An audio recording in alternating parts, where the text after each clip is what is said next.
आपका प्रश्न है रफाल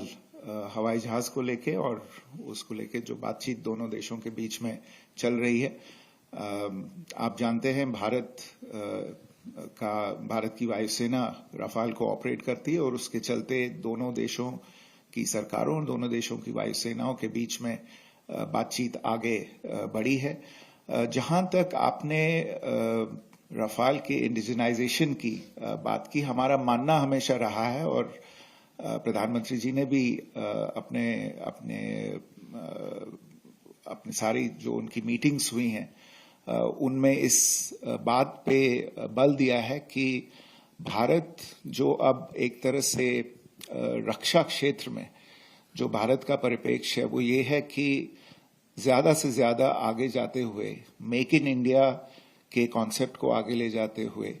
हम को डेवलपमेंट, को डिजाइन, को प्रोडक्शन और को मैन्युफैक्चरिंग की दिशा में जाना चाहते हैं और इसके चलते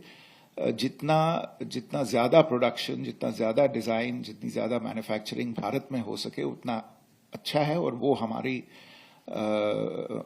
प्रेफरेंस रहेगी। तो आज की बातचीत में भी रफाल को छोड़ के और भी विषयों पे बातचीत हुई, लेकिन मैं कहूंगा एक तरह से जो अंडरलाइंग थीम था वो यही था कि जिस भी डिफेंस प्लेटफॉर्म की हम बात करें, इस एक बात को हमें बेसिस लेके आगे बढ़ना होगा कि ज्यादा से ज्यादा लोकल कंटेंट हो, लोकल मैन्युफैक्चरिंग हो और इसी तरह से जो हमारा सहयोग हो उसको इस चीज को ध्यान में रखते हुए डिजाइन किया जाए। और इन सभी विषयों पे दोनों देशों के बीच में बातचीत चल रही है। जहां तक जो अलग अलग प्लेटफॉर्म्स हैं उनके खरीद फरोख्त के बारे में या उनके ऊपर अनुसंधान करने के बारे में,